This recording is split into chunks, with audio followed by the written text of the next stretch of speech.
Hello, welcome to Tuesday's tarot tutorial video. Today I will be talking about the spring tarot cards in light of the vernal equinox now approaching. These are the Sun and Temperance cards. Spring is the time when the Sun moves into 0 degrees tropical Aries, so I will also be talking about the Aries cards, which are the Emperor from the Major Arcana and the King of Wands court card. I see the most appropriate card to represent spring season as the Sun. We see the Sun as the bringer of light and warmth, which marks the seasons changing. The Sun reemerges from the death of winter, where it begins to thaw the cold and begins to provide the necessary conditions for growth of plants and crops. So we see in the Sun card that the flowers are in bloom, especially these sunflowers. These flowers not only exhibit the appearance of the sun and its rays, but they also move themselves into a position where they're able to absorb the most light from the sun. Another symbol is that we also see a naked child riding a horse in this card as a sign of innocence and joy. He is holding a red banner announcing a significant event that brings promise of hope and positive changes. We see the horse as the symbol for power and strength. Just as the horse has horsepower, the sun has its solar power. Other symbology we see in this card is the wall behind the child and the horse, which is a distinct marker or barrier between one thing and another. And in this case, it is the seasons. Although the sun can represent the sweltering heat of the summer, I think it is also viable to additionally see it as the reemergence of the sun initiated during springtime, where the temperature and weather are milder. We do see this depiction better in the Temperance card. Again, the sun moves into the tropical sign of Aries each year around the vernal equinox on or around the 20th day of March, which is a time of equal day and equal night.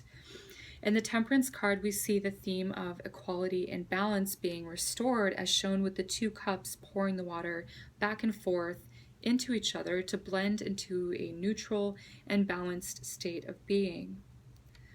The general meaning of this card is moderation, blending, adjusting, and tempering, really.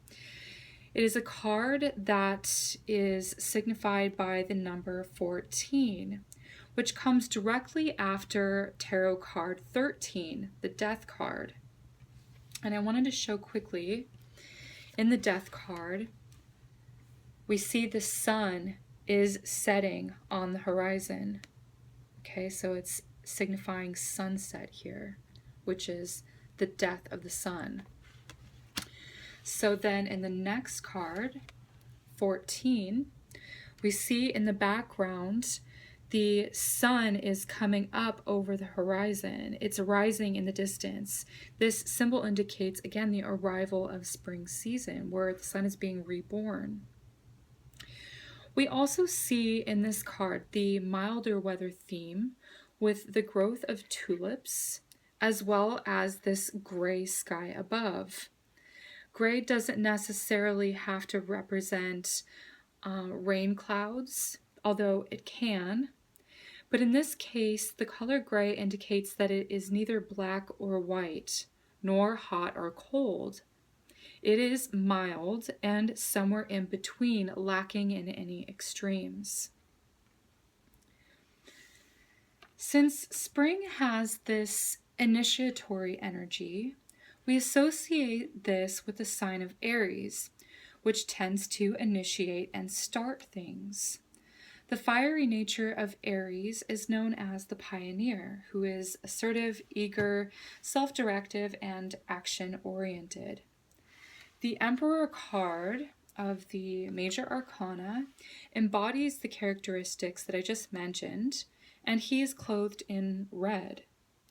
Red signifies the fire element as well as the color of its ruling planet Mars, also known to astrologers and astronomers as the red planet.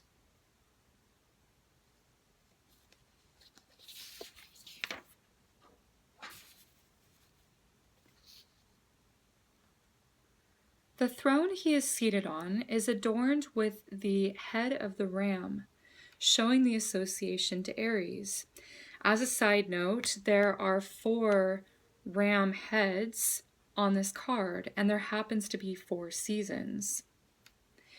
The emperor, simply stated, is an authority figure or leader of the people and all of the seasons that follow.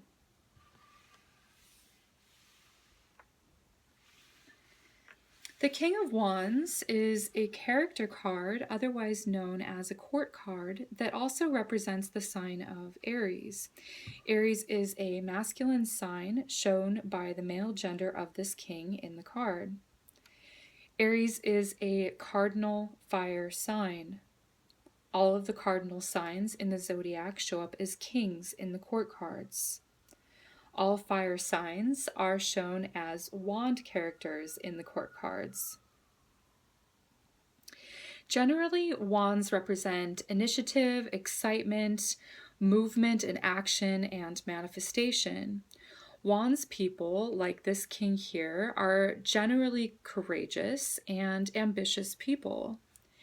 Aries has general qualities as motivated and passionate that creates resource and opportunities. The King of Wands is the businessman that builds enterprise. The noticeable commonalities between these 2 Aries figures are the attire that they are wearing. Okay, so the yellow crowns represent intelligence, quick wit, and keen discernment. And the red capes that they are clothed under represent passion, self-control, and discipline. These are also qualities of the planet Mars, the ruling planet of Aries. With the King of Wands, he is excitable, charming, helpful, fun, humorous, relatable, social, inspiring, driven, confident, and decisive in his approach. So he actively looks at the next conquest to demonstrate his entrepreneurial and visionary capabilities. As his body position expresses, he is leaning forward on the edge of his throne in readiness to grab opportunities for advancement and spring into action. I hope you enjoyed this spring tarot tutorial video and found the information useful and entertaining. If you have any questions or additional insights about this tarot tutorial, please leave them in the comment section below, where I am able to respond to you personally. Thanks so much for watching, and if you haven't already, subscribe for more tarot tutorial videos and tarot forecast readings on a monthly basis. I will see you in the next video.